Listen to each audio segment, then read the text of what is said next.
welcome to Spilling the LoyalTea. I'm your co-host, Melissa Berger, Chief Solutions Officer at Digitas. Hello, welcome. My name is Amy Lanzi. I am the CEO of Digitas, and we are so thrilled to be here today at Cannes at the Spotify Beach. Yes. And this is a really important podcast for us because Spotify is the only platform that we're on for Spilling the LoyalTea.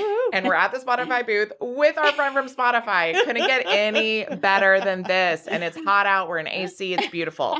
But today we're going to talk about your Gen Z report. Everyone is obsessed with Gen Z right now. How are they thinking? What are they going to do? What are they going to buy? Are they going to be loyal? So many questions. So I'm really excited to hear a little bit more about this edit on Spotify Culture Next, the fan edit. So Jenny, thank you so much for joining us. Can you introduce yourself and tell us what you do for Spotify? Yes, I'm so happy to be here. So I lead global thought leadership at Spotify, which basically means that I oversee a lot of our trend reports. And so I sit on the marketing team, and I love my job because I'm able to build the content itself. So I work with our research team. I then get that data. I write the reports. I do the storytelling around it, and then I get to build the go-to-market plans around it. It's so much fun. What an amazing job. I'm very lucky. You are very lucky. I love this for you. Lucky. We are very lucky to have you here today. Yes. So let's get into it. We are thrilled to be here. We already did a preview with some of our Digitas clients, and we loved it. So today we just kind of want to get into it and get into the highlights. So the highlights for me that I know we're going to talk about your big trends. First, iPods, and so many catchy names, by the way. First, iPod. Second, shifting streams, devotion versus discovery, the dark ages. But fun. And then we will also just talk about, advice, how our brand should be really tapping into Gen Z and this concept of fandom, especially when it comes to how they live their best lives on Spotify. Yeah. So I really let's get into enjoyed it. this report because I also was like, am I in the right demographic for what I like? So it was very interesting. Yep. And it's always what's old is new. So the younger generations, I was so fascinated to see what they're listening to. But we need to start with the framing, right? This was really important. The report is called The Fan Edit.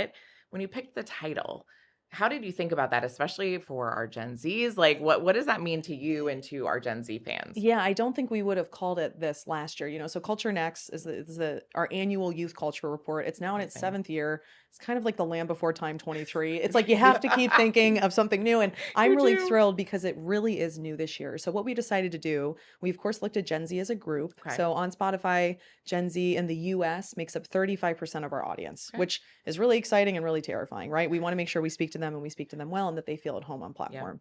They also spend about 2 hours a day with us. So a lot of time. What we're more interested in at Spotify is not just time spent, but time well spent. Are they enjoying their time on platform? That's a real big priority for the company and certainly for our co-CEOs. But if you just look at Gen Z as one group, their age is 14 to 29. And I don't know about you, but I was a different person from a teeny bopper to a young professional. So what we did for the first time this year was broke out Gen Z into high school, 14 to 18, college aged, 19 to 23, and then early adults, 24 to 29. And so that really allowed us to look at them not just as one group, as we as marketers are all guilty of doing, guilty. But really understand them so that way brands can better connect with them through creative messaging, through better target, all sorts of things. Yeah. For all of our marketers, you're all listening. This is a good one because when I saw this, I thought to myself, we get so many Gen Z. Everyone's obsessed with Gen Z for all the obvious reasons. Yep. And it's shame on me. I have not said, can we break down the cohort? We plan on the idea of ages and stages. When you lay out the difference between a 14-year-old and a 29-year-old, that's someone that's just starting the super fun, awkward years of high school to 29, probably making big life milestone decisions, getting married, deciding not to get married, to have kids that's a lot happens at 29. And so for all of our marketers out there, please think about Gen Z in this way because the consumer entry points for us vary. And when we partner with Spotify, we can really get to that moment where we're bringing them into the fold. And it's the most exciting creative opportunity in media right now. This is why we have the best jobs. You can be creative. You can really reach people in a way that affects them. So I'm really excited about it. Yeah, we are as well. So we talked a little bit about genres and which ones are kind of growing the fastest on Spotify among Gen Z right now. What are the main ones that are really I'm growing? going to quiz you guys. I'm going to quiz you. Oh, no. Okay. Perfect. So what do you think is the fastest growing genre among Gen Z right now? And I'll give you some options. Afro beats, Brazilian funk, K-pop, or J-pop? I'm going in. I'll take a K-pop for 100. Very For 100. Thank you, Alex. Thank you. I'm going to go 1,000 for J-pop. Okay, both valid guesses, but Okay. unfortunately, buzzer. No, the answer is Brazilian funk. Really? Yeah, and for a number of reasons that we can get into, but one of the areas is around Gen Z's aura, right? Their use of the word aura. Brazilian funk shows up on aura playlists. There's over 1 million aura playlists on Spotify, and Brazilian funk tends to over-index on those. Interesting. Yeah. I also think Brazilian funk is going to explode with the big beating, like the World Cup fan favorite of Scotland. Absolutely, And yes. that hit deep. Yes. with It was very sad. They were so jolly. They were so, they drank all the beer in Boston. Yes. They are sort of the They're fueling the mascot of the economy. World Cup. Yes, And yeah. so I was trying to pay attention last night because I think they were playing at midnight in France time. And I'm like, I hope they win. And I was just meeting with someone and he was Scottish. I'm like, how'd it go? He's like, I don't want to talk about it. Anyway. But we're all here to have fun, right? Yeah, Yeah. absolutely. Yeah, absolutely. All right. So there's a lot to dig into today. Yep. And while we wish we could stay in here all day with you, we cannot. Yep. So let's get into it. When we think about kind of this unique pocket of Gen Z, again, I love the separation. They're not just listening, they're watching, which Mhm. we know because now we do video with our podcast. So we learned very quickly. So tell us really what that means and what they're watching. This is a fascinating shift Okay. that, it's kind of like whenever I go to Target for just one thing and I come back $100 poorer, my Yes. husband says, surprising but inevitable. Like it's kind of like this, right? Like this is what our iPods trend is about. EYE, this idea of watching content. I love it. And Gen Z tells us, they told us in our research, to them, media is media. Okay. They watch, listen, participate, all these things. And yet our industry, as you all know, is pretty antiquated in how it's organized. So we're still organized by audio, video, display, social. Yes. That is not how people are consuming media. And I think it's a challenge to the industry to think differently about it. I love that. We say a lot when brands are like, well, that's a different department. I'm like, a consumer doesn't see you that way. It's a message from you. So I love that it's like media is media. They're going to consume it depending on what mood they're in, where they are, what they can see versus hear, Yep. and what that really means. So you have to be fluid for how you present across channels. Absolutely. I love that. And for iPods on Spotify, we started with audio only. Now Yeah. hundreds, and we have 7 million podcasts on Spotify. Hundreds of thousands of those are video podcasts. And now we have seen a total inverse in behavior of Gen Z, especially high schoolers, Interesting. who now watch 69% of their podcasts first listen to them. So the majority of their content they are watching. And again, it's just choice. Yeah. You've never, Right. we've never had more content available than we do now. And I think consumers just appreciate choice. I love that. So that's what I believe we're really looking at with this iPods trend is how Gen Z are consuming podcasts. They're doing it in video and also what they're watching, which Yes. is fascinating. Yes. So as we think about just overarchingly though with this, the creators Mhm. and brands, what's the practical takeaway? Like audio first, video first, obviously thinking about media as media. What would your recommendation be? Yeah. So number one, if you don't have a podcast strategy, you need to. This is Okay. where cultural conversations are happening. Okay. You are missing out on not only this, a really exciting place to be, but a loyal audience. You Mhm. talk about loyalty. Loyalty. Hey, girl. Yeah. You talk about loyalty.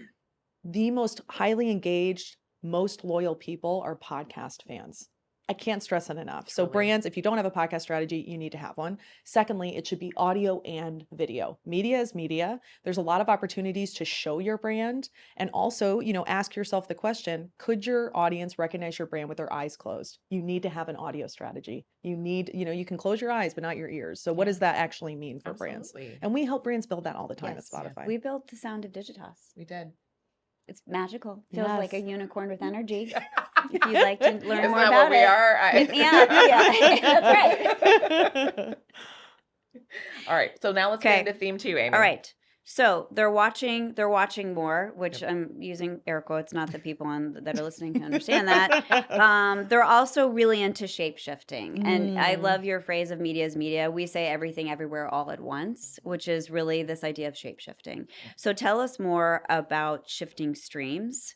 I love that I'm just going to read this, it's important. And sort of Gen Z is all in on podcasts and music, as you said. They're listening it, they're watching it. To them, it's just surrounding them. But how they stream changes with life stage. So tell me more about that in Yeah. terms of what you saw from shifting streams and this life stage. Because if we talk about 14 to 29-year-olds, Yep.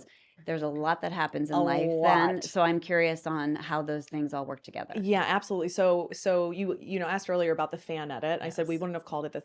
Gen Z fandom is so different and distinct from other fandoms. And so this trend, I believe, really dives deeper into that. So first we looked at Gen Z fandom in podcasts. What does that actually look like? And we found that their behavior goes into, splits into two areas. First is ritual streaming. And it's what you think, going to the same shows over and over again, Absolutely. right? Mhm. What you're loyal to. Yep. Secondly are viral streams, right? So, kind of buzzy one-off conversations. I would say that's how the three of us in this room usually stream podcasts, right? 1000%. But what's interesting and what I wasn't expecting is that the high school Gen Z cohort Mhm. are the most loyal group with most ritual listening, which think about it. When if I was in high school right now, I would get my ears and eyes on every podcast episode with Harry Styles, like everything. I would just I would look up Harry Styles on Spotify and just like stream everything. Yeah. That's not what we're seeing. And what's extremely fascinating, I think, is that within that ritual behavior of high school Gen Zs, we pulled out keywords of the most common words that we find in their ritual podcasts. Okay.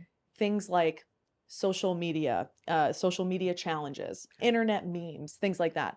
Their viral episodes are all about brain rot, social media addiction, mental health challenges. It's this really interesting paradox. Mhm. So when we look at ritual behavior, high school Gen Zs are extremely loyal. That behavior comes back. We'll get to the middle area, but that behavior comes back in the older Gen Zs, but it's completely different. Instead of being loyal to the social creators that are on Spotify, they're more loyal to established podcasts. They're looking for credibility and knowledge and really this, growth area. And we see that in the keywords too. Yeah. So that's really, ritual. And then the middle group is the most viral of Gen Z. So almost 1 in 5 of their streams goes to viral episodes. And I think about this as true crime one-offs or gaming Easter eggs or celebrity interviews, things like that, which makes sense. You're at that time of discovery. You talked about your daughter earlier, who's 21, I believe you said, right? Yes. And so this time of discovery and figuring out who you are and getting recommendations from friends. So it's a really fascinating look at how Gen Z fans are streaming podcasts on Spotify. Yeah. Viral is interesting, right? Because I remember for a while, especially when social really blew up in creators, what really defines viral? And every brand wants a viral moment, but you can't create that.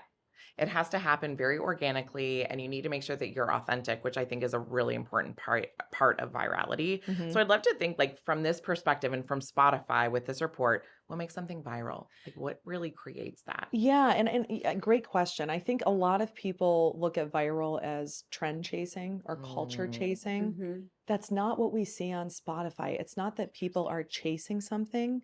It is that they're diving deeper into their fandom. So what a lot of I love that. creators have told us, in research that we've done with creators, they say that they use social media to drive awareness, but they come to Spotify to drive deeper connection with their fans. It is the same thing for fans and the content that they stream on Spotify. I don't think they're chasing anything. It's that podcasts are the cultural water cooler, right? This is where these conversations are happening. Yes. And so they want to be a part of that community. Amazing. Mhm. The definition of community, rapidly different. I mean, rapidly changed, vastly different than it was. It used to be church and school, Yeah, not anymore. not anymore. Now it means podcast, right? It means, these entrepreneurs that are working remotely, they don't go into office. Where's their community? So they're people are looking for community. And that's why the fandom of podcasts, I think, has exploded so That's much. amazing. I kind of the parallel for me is when you're like, they're not chasing it. I'm like, my sister used to tell me when I wanted, my nephews to like really love me at every moment. She's like, if you try too hard, they see it. Yes. Mhm. I'm like, oh, why don't they just cringe. love it? It's I know. I'm like, cringe. fine, I'll Well. buy you your Legos, Yeah. right? But it is really funny because it's like chasing it. No, that doesn't make something viral. And I think, unfortunately, for a lot of brands, the chase actually sets them backward. Yeah, well, you can smell desperation a mile Yes, away. Yes. Exactly. Stop trying so hard. Exactly. The the amount of briefs we see where we want to make our brands relevant in culture Yeah. is tough because it's like, Yeah. well, what does that mean Yeah. authentically for your brand? What should you do? What should you not do? That's the more important Because- question. Yes. Because you will be found out, Aunt Melissa. Yeah. Like, you will be Listen. found out Yep. if you're trying too hard. Yeah.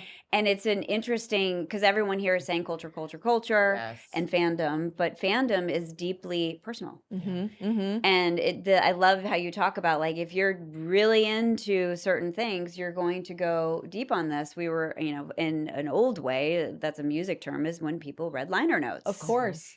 And liner notes is when you're obsessed with finding these more information about what actually happened. Yeah. And now you have all these places to do it. Yes. Which is pretty amazing to fuel your personal fandom. And that's what fandom is on Spotify. It's not just Yes. listening to a song. You can read the lyrics. You can watch videos from that artist. You can buy their merch. You can go to their next concert.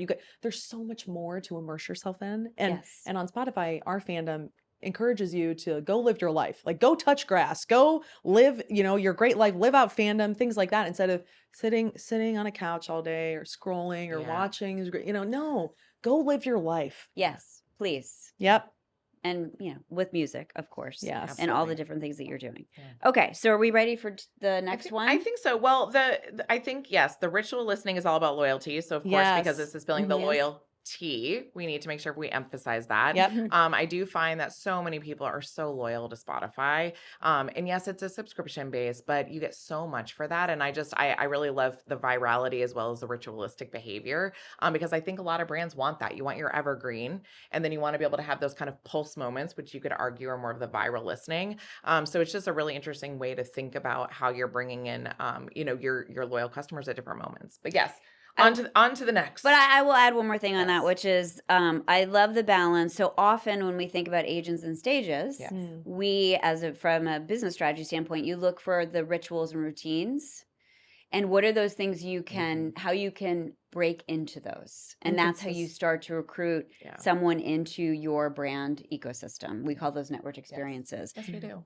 Our goal is to move from that first like to loyalty. Absolutely. And one of the things that a lot of conversations here around loyalty and LTV and a partner like Spotify, because you already inherently have this trusted fandom, is a great partner for brands to really be able to tap into that. Everyone doesn't necessarily want to get into someone's loyalty program, but you can get that loyal feeling when you're playing correctly in a partner like Spotify. And so I love it. that. Yeah. And we talk about fandom on Spotify for brands in this area of you can surround fandom in these daily moments. We're the essential daily companion for hundreds of millions of people, or you can tap into it, surround cultural moments, surround these live events, pop something up with us. But the surrounding is all about those surrounding the daily moments, surrounding the habits where Spotify's already there. I love the daily companion. We talk about how brands really want to act as a consumer's best friend. That's a different way of saying personalization at scale. So that I love the daily companion. Your self-awareness is a 10 out of 10, Amy. You're 10 out of 10. I mean, listen. It's day 4. Yeah. Okay. Yeah, we have nothing left. We have nothing left. Theme 3, devotion versus discovery. Yes. Okay, so in your report, the younger the fan, the more devoted they are to their top 20 artists, and the more broadly they explore. So help me understand this. How can Gen Z be more devoted and more exploratory at the same time? Yeah, so easy question. Yeah. So we just talked about Gen Z fandom in podcasts. Yes. This is our look at Gen Z fandom in music. So when we think about devotion, the way that we measured it is how loyal are Gen Z to their top 20 artists. The younger you are, like you said, the more loyal they are. In a small delta, right? I think it was 13, 12, 11. I mean, they're pretty close numbers on the loyalty side. And then on the discovery side that you mentioned, we looked at it in a breadth index. So understanding how many artists you might have in your catalog at that time. I see it as the younger you are, the more devoted you are, and also the broader your catalog is. Because this is my hunch, this is my hypothesis. Spotify did not approve this. My hunch is that when you find someone that you love, think about an artist like Olivia Rodrigo. You start to look for other artists like her. You're like, she's amazing. Wow, I really like her. I wonder who else I might be able to discover that's like her. So I think that's why. And then as we age, we become less devoted to our top 20 artists, barely, but we also become more discerning. Yeah. And I think this area of discernment, especially in a world of AI, is going to become more important. There's going to be a bigger spotlight on it, this idea of human taste. And why do we choose what we choose? Right. That might not make sense to AI, but the human understands why you chose to put on this outfit today instead of another one, or why you chose to listen to that song. Yes, shocking, shocking. Yeah, so a really interesting. There's some other beaches you could go to that I did yesterday that they do help you dress yourself. Yeah, true. Kind of fun. Yeah. And weird all at once. Yeah. Okay, so what does devotion look like on Spotify today? Behaviors that signal like this is my core artist, and then the discovery side, like is it recos? Is it sharing playlists? Is it adding to playlists? Like what are you seeing? Yeah. So for devotion, we look at, I mean, there's a number of metrics if we want to get more tactical. It's how much time people are spending with their Right. favorite artists. Okay. It is how much time people are streaming content. I mean, Gen Zs are streaming podcast episodes that are 2 and 3 hours long. So that whole myth, and this is what we really set out to do in our report, is like crush all these ridiculous Gen Z myths. This Gen Z myth that they're not loyal. They have short attention spans. No, They don't. at they're all. not allergic to long form content. They're allergic to shitty content. Okay. Mhm. So this is why we have these professional creators on Spotify who know what they're doing and they're creating great content. So Yeah. that's devotion, I think, That's is amazing. diving Okay. deeper into these catalogs and diving deeper into things. On the discovery side of the house, yes, it is all of the personalized playlists that we have on Spotify. It is prompted playlists where you can type in, so this morning I typed in, make me a playlist to hype me up for the Digitas podcast recording today and, make me more energetic, and it gave me a playlist for that. And then, so I discover new music and things through that. So Spotify is the home of discovery. I really believe this. And even though we have more choice than we ever have before, Yeah. at Spotify, we really serve up an experience that I believe feels like it's made just for you. Yeah. This idea, Gen Zs have told us that Spotify knows them better than their therapist. And I'm like, yeah, Yeah. I Probably think it's true. spot on. Yeah. Well, I love the new DJ that was added as well. Oh, we So I love feel like that's him. really great off of probably like again what you think they might be discovering, but what they really are devoted to and love. So I love that it's an interesting combo when we've been using it recently. Oh, I love that you Yeah. use it. And Amy Yes. met him in Yes. our last, yeah. I'm so AIDJX jealous. is a real person, Ugh, and he's as lovely as you think he is. it's amazing. Which is such an amazing connection of the old and the new. Mm-hmm. Meaning, it used to be that it was very hard to break through the radio, whoever was choosing the records they were going to play on the radio, and that idea. Mm-hmm. And now here you are, and you've beautifully combined the human with this, made for me, Yeah. which is where we want to go. Yeah. But it also overcomes the barriers of music, which we don't want to go back to. We want everyone to be able to be Access. discovered, and access is so important. So important. It's democracy. yeah. Yes. It's at its best. Yes. It really is. So if a brand is trying to earn attention in this world of fandom, we've been talking a lot about fandom. Mm-hmm. What's the right posture? I think a lot of brands, it's like you can't interrupt someone, right? And so like what's your recommendation for how a brand should think about the value of what they can bring to these types of consumers as we're thinking about this Gen Z audience? So my recommendation, very straightforward, come to us at Spotify. Yep. Tell us who your audience is. Let us tell you what they're into, what moments they tend to be streaming the most, what genres, what podcast categories, and we can help you just surround those daily routines to build trust over time. We have a lot, I've sat in enough meetings this week that I hear marketers say, here's what we want to do. We want to do that. And instead, we need to take a step back and say, well, what does our audience need right now in their life? You talked about all the decisions that happen between, really in their 20s, the decisions decades, right? It's like, well, how can we as brands just help them in that, And at Absolutely. Spotify, we have the insights, we have the creative, really expertise to help brands figure out how to do that. Yep. We've been playing with this idea of a community board that helps you make decisions. Love that idea. And when I say that, that could be your playlist that you made for yourself that you're going to walk because you asked Spotify to make a playlist because you're walking to an important interview and it's going to hype you for the interview. Yep. Or it might be my good friend Melissa. Or it might be my favorite creator that I follow that's just in that same life stage. Yeah. Or it could be my favorite LLM. Yeah. But this is like your board of directors. So we're playing with this idea because we think that, and it's different than the idea of influence. Mm-hmm. It's more about seeking community where you find people where you are Peers. that bring you through these decision years in this case. Brilliant. Great idea. Which is an interesting. It really is. Place I to love play. this. And we only have a few minutes left. I'm so Yes. sad. Okay. Let's jump into this dark ages. All right, on the next. let's get Yep. to Let's it. end on a Yep. high note. Yeah. All right, so the report goes to a darker place. So I'm just going to say Yes, that, and yes. you take it from there. Yes, Go I got for it. it. So Yes. I know you're not supposed to have favorite children. This is my favorite. This is my favorite child in the whole It's report. okay. I love this trend. It's so fascinating. If you've paid any attention in culture over the past few years, you know that Gen Z is obsessed with true crime and horror. I think last with year, the year some of the older before, people. yeah. I think it was last year, the year before, 91% of Gen Z watched a horror film or TV show, which is much higher than any other generation. Interesting. So how that manifests on Spotify is true crime podcasts. We saw a 13% increase year over year among Gen Z at large. Okay. But where it gets really interesting and why I so believe in these life stages is when you dive into the data, it tells a much deeper, richer story. So for high schoolers, they stream the broadest spectrum of what we call spooky content. So this is things like paranormal, conspiracy cults, creepypasta. If you don't know, for all the millennials on, if you don't know what creepypasta is, you can think of them almost as modern day urban legends, where it's these short UGC created horror stories that are then copied and pasted and shared around the internet. So that's where creepypasta came from, copy paste creepypasta.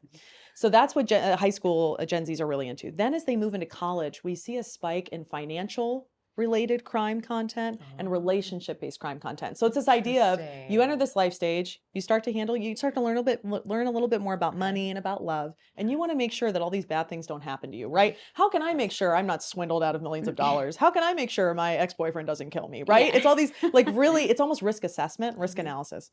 Then the older Gen Zs start to blend crime with comedy, which makes it, it makes the world, I think, at large less scary. It makes it feel more manageable. It gives them more of a sense of control over it. So this is what I mean. Like when you start to break it down, I think brands should target all of Gen Z, but you need to target the creative around that. And my recommendation to brands on this one, Gen Z is not scared of the dark. Brands should not be either. This is a real white space for brands. And the way that I think about it is like what hip hop was 25 years ago, where brands were like, no, it's too risque. Now every culturally relevant brand wants to be in it. This is the opportunity right now, is to surround true crime podcasts. You can do it in a way that's really smart. The strategy should not be avoidance. It should be really smart, creative messaging. I love that. It's really good advice, because I think, there's a lot of brands just looking for what is the white space? Where can we find a net new growth audience? We talk about that a lot. So this is really, really good advice for brands. But we are going to end this with one final question. Oh, we great. ask every guest this. Okay. What brand can you not live without? And we know Spotify is one of them, but in the rest of your life, what's one brand? Easy. US brand, Trader Joe's.